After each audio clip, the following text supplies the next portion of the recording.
दोस्तों आपका स्वागत है ब्रेकिंग न्यूज में। देश और दुनिया की तमाम बड़ी खबरों को इस वीडियो में जानेंगे। लॉकडाउन 5 और अनलॉक 1 की सभी तमाम बड़ी खबरों को जानने के लिए वीडियो को अंत तक जरूर देखें। लेकिन इससे पहले आप चाहते हैं कि ऐसी बड़ी खबरें आपके पास सबसे पहले पहुंचे तो चैनल को सब्सक्राइब करके बेल आइकन को जरूर दबाएं। जी हाँ दोस्तों, तो बढ़ते हैं आज की पहली और बड़ी खबर की तरफ। पहली और बड़ी खबर जो निकल कर आ रही कि 1 जुलाई से बदलने वाले हैं बैंक खातों से जुड़े ये 4 नियम, नहीं जानने पर होगा भारी नुकसान। तो दोस्तों आपको बता दी कि देश भर में 1 जुलाई से बैंकिंग से जुड़े हुए कुछ अहम नियमों में बदलाव होने जा रहा है। बैंक में लेन देन से लेकर ATM कार्ड से पैसे निकालने तक के नियम बदलने वाले हैं। नियमों में बदलाव होने का आपको जानना बहुत ज़रूरी है। नियमों में बदलाव के साथ ही इनकी कई सेवाओं पर आपको अतिरिक्त चार्ज भी चुकाना पड़ सकता है। बदले हुए नियमों को नहीं जानने से आपको काफ़ी नुकसान भी हो सकता है। तो दोस्तों आपको बता दी कि पंजाब नेशनल बैंक के PNB ने बचत खाते पर मिलने वाले ब्याज में 0.50% तक की कटौती की है। 1 जुलाई से बैंक के बचत खाते पर अधिकतम 3.25% का सालाना ब्याज मिलेगा। PNB के बचत खाते में 50 लाख रुपए तक के बैलेंस पर 3% सालाना और 50 लाख से ज़्यादा के बैलेंस पर सालाना 3.25% ब्याज मिलेगा। इससे पहले देश का सबसे बड़ा बैंक SBI और कोटक महिंद्रा बैंक ने भी बचत खाते के ब्याज में कटौती की थी।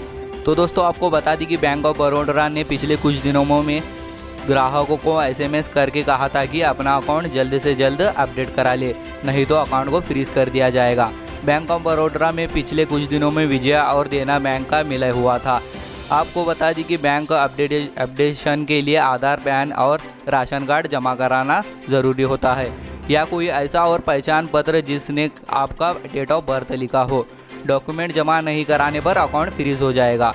तो दोस्तों आपको बता दी कि 1 जुलाई से बैंक के सेविंग अकाउंट में मिनिमम बैलेंस में छूट का नियम अब खत्म हो जाएगा।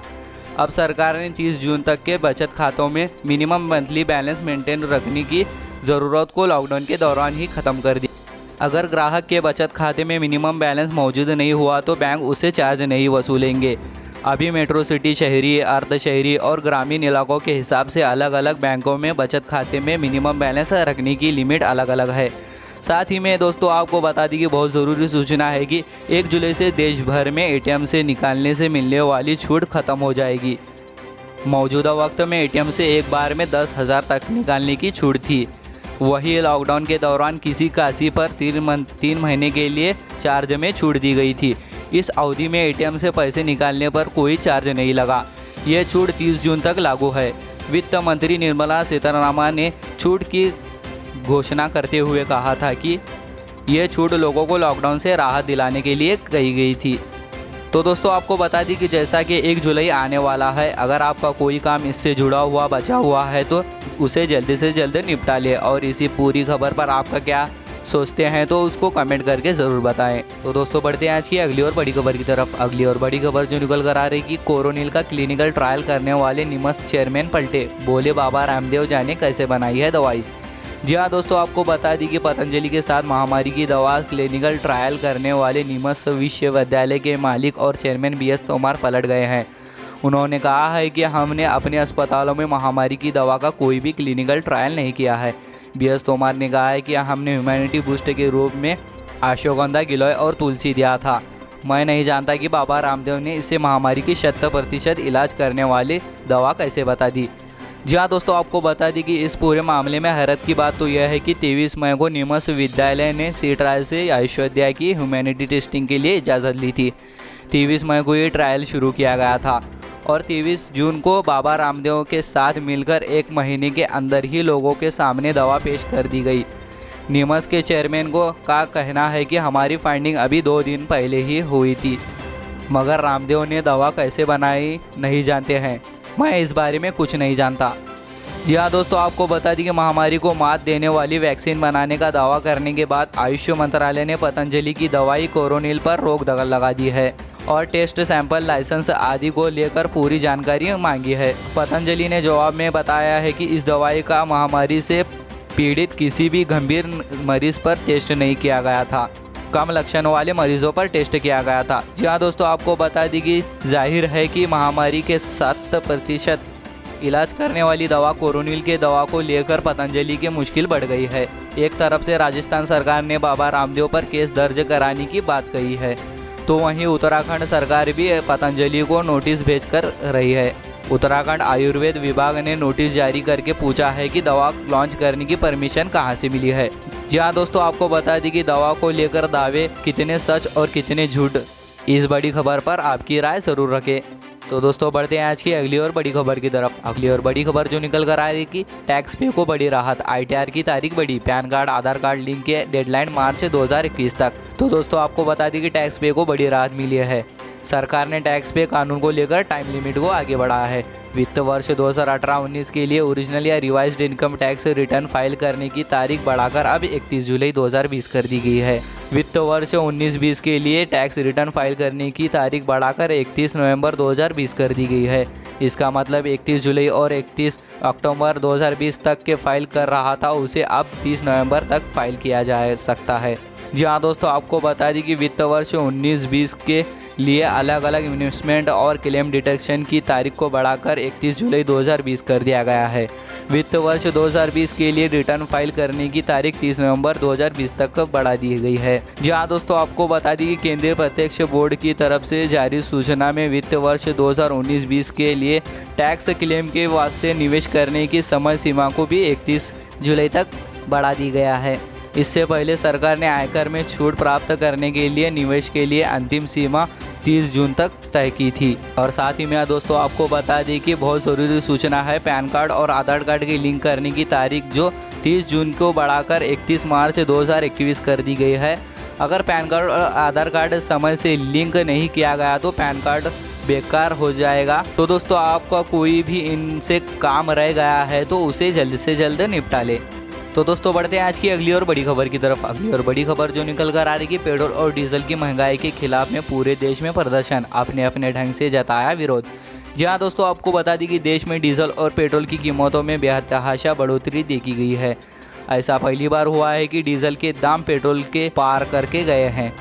25 जून यानी कि गुरुवार दिल्ली में पेट्रोल की कीमत 79.92 रही, वही डीजल के भाव 79.88 रुपये से बढ़कर 80.02 रुपये तक पहुंच गई है।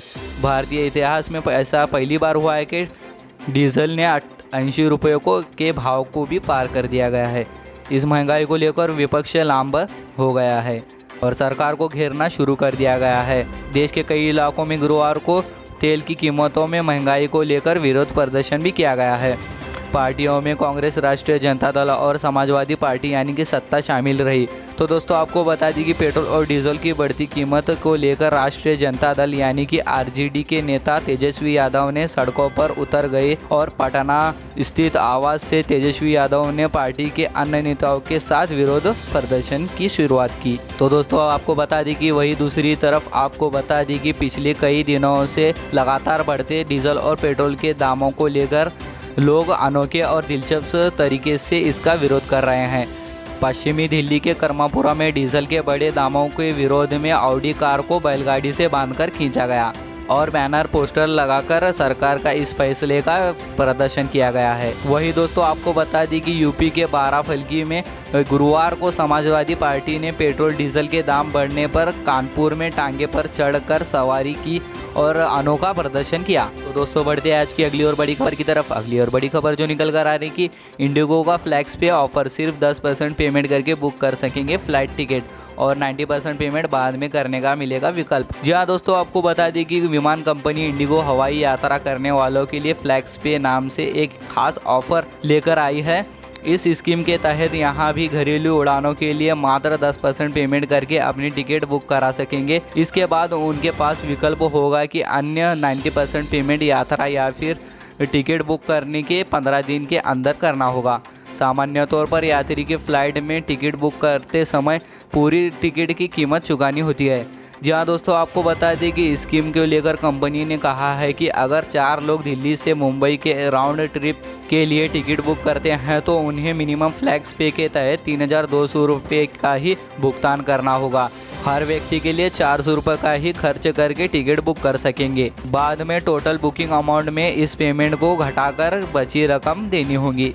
तो दोस्तों बढ़ते हैं आज की अगली और बड़ी खबर की तरफ। अगली और बड़ी खबर जो निकल कर आ रही है कि दिल्ली, महाराष्ट्र सहित इन राज्यों को मिलेगी महामारी की दवा। जाने क्या है कीमत। जी हाँ दोस्तों, आपको बता दी कि देश में लगातार बढ़ रहे महामारी के मामलों के बीच एक अच्छी खबर आ रही है। महामारी की जेनरिक दवा 5 राज्यों को भेज दी गई है। आपको बता दी कि हैदराबाद स्थित कंपनी हाइड्रो ने रेमडेसिविर का जेनरिक वर्जन कोविफॉर के नाम से बनाया है। कंपनी ने 20,000 वायल की पहली खेप दिल्ली, महाराष्ट्र, गुजरात और तमिलनाडु जैसे राज्यों को भेज दी गई है जो महामारी से पूरी तरह प्रभावित है। तेलंगाना की राजधानी हैदराबाद जहां ये कंपनी है, वहां अपनी दवाई की पहली खेप यूज होगी। तो दोस्तों आपको बता दी कि हाइड्रो के मुताबिक कोविफॉर का 100 मिलीग्राम का वाइल 5,400 रुपये में मिलेगा। कंपनी ने अगले 3 से 4 हफ्तों के लिए 1 लाख वाइल तैयार करने का टारगेट सेट किया है। जी हाँ दोस्तों, आपको बता दी कि दवा की अगली खेप भोपाल, इंदौर, कोलकाता, पटना, लखनऊ, रांची, भुवनेश्वर, कोची, विजयवाड़ा, गोवा और त्रिविधा भेजी जाएंगी। फिलहाल ये दवा केवल अस्पतालों और सरकारी के जरिए मिल रही है,